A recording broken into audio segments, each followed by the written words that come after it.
What is up YouTube? Crafting Cards here, happy Tuesday. Now for today's video, we're going to start off by getting you guys all caught up on all the little changes and upgrades and little modifications I've made to the Civic this past week since I've seen you guys last Tuesday. I had a pretty big to-do list and I'm still working on it. So yeah, I'll be showing you guys all of that. Been very busy here. So after all that's done, I'll go ahead and install this PLM downpipe, which is going to require some fabrication, but that's the exciting part. So let's get right into it.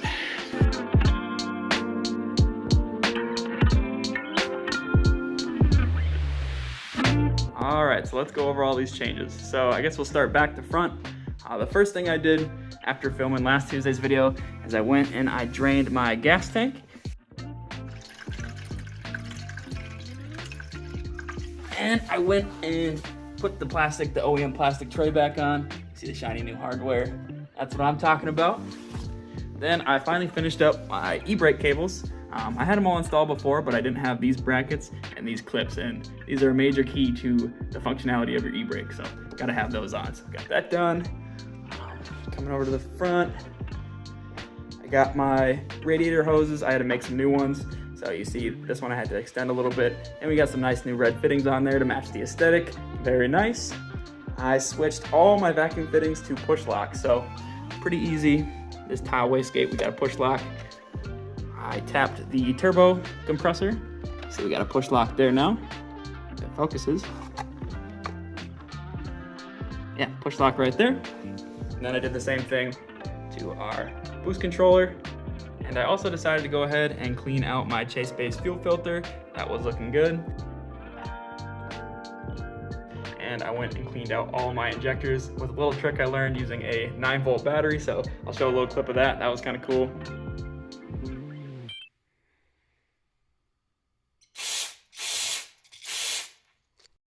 Oh yeah, I built a new turbo drain line. So there is still a few things I want to get done. Some things that come to mind is I need to fill and bleed my braking system.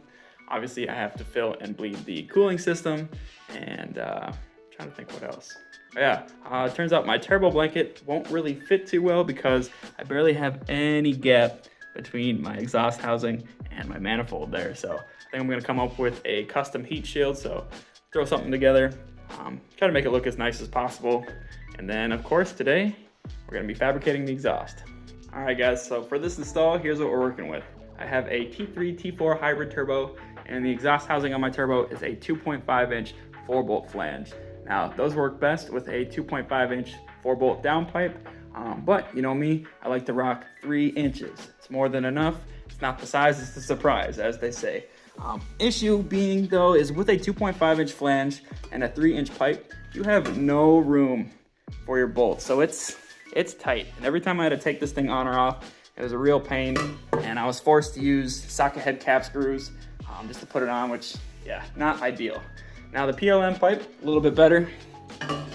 They give you a little bit more room, but you can still see it's a little tricky to get an actual bolt and stud in there. And also when I mocked up my PLM pipe, although the flange is the same size, the orientation was off. Every turbo is different, so it makes sense, but I want to have a V-band anyway, so we're going to be chopping this and converting it to V-band.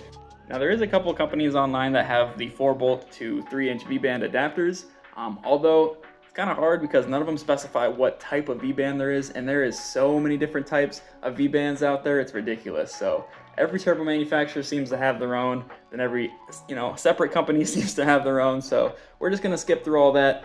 We're gonna make our own. So laying everything out here, we have our Hobart welding gloves, helmet, and our welder itself.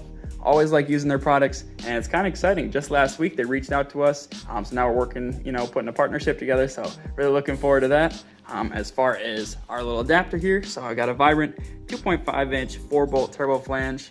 I'll be using a Vibrant concentric reducer. This is a 3 inch to 2.5 inch stacked on top like that. Like that.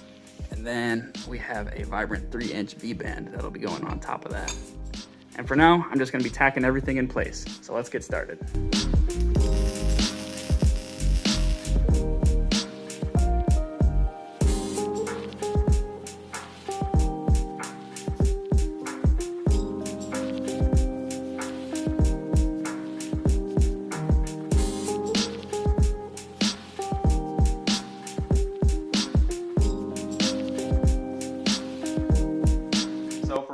have the welder on the coldest setting, and you'll notice that I'm tacking just kind of evenly around, kind of going left to right, front to back. Reason being is because I do not want to warp either of these flanges. If you do it nice and kind of space everything out, keep everything nice and cool, everything will butt up and there'll be no warpage. That's exactly what we want. So now I guess we'll move on to the downpipe itself. We'll go ahead, clamp this up and see where we want to cut our old downpipe and weld this flange to it. So I'm just gonna line up the flanges here. We're gonna end up cutting right about here.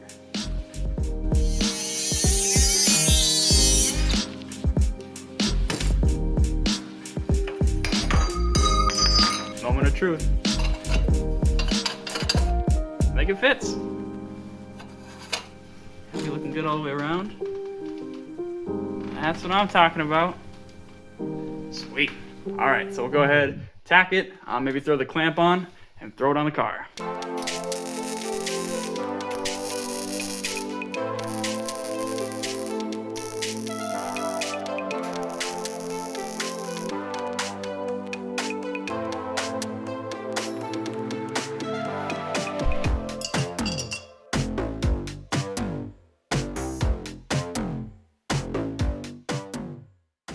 So here it is, all mocked up. Looks like it's gonna fit good. So got it bolted and V-banded. You can see where it comes straight down through the tunnel there, nice and straight.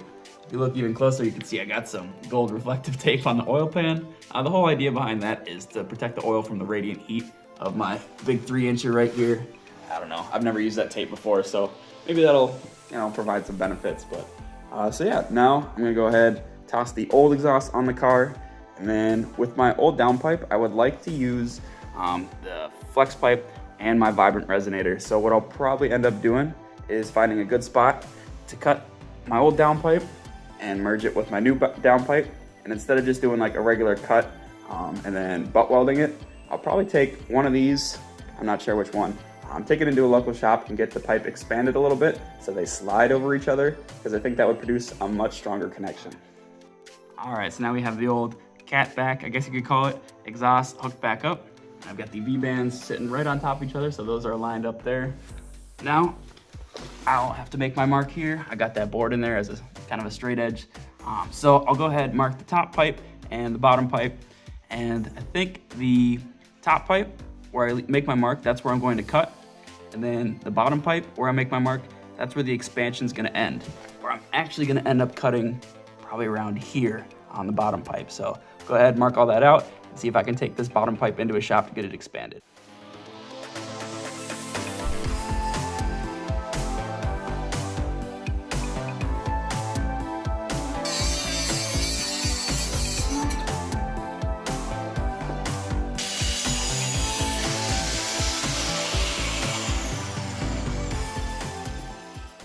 All right, so now we just gotta make this fit over this.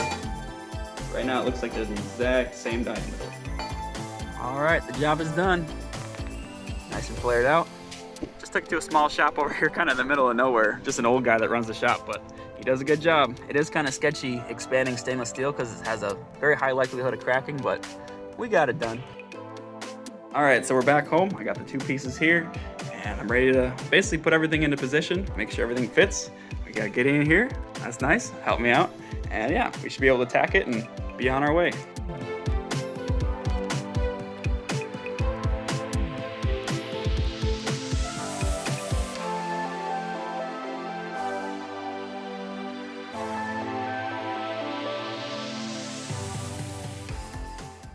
Okay guys, so now we got the entire exhaust system fitted from our 4-bolt flange all the way back to the muffler. So yeah, turned out pretty good. Everything fits all right.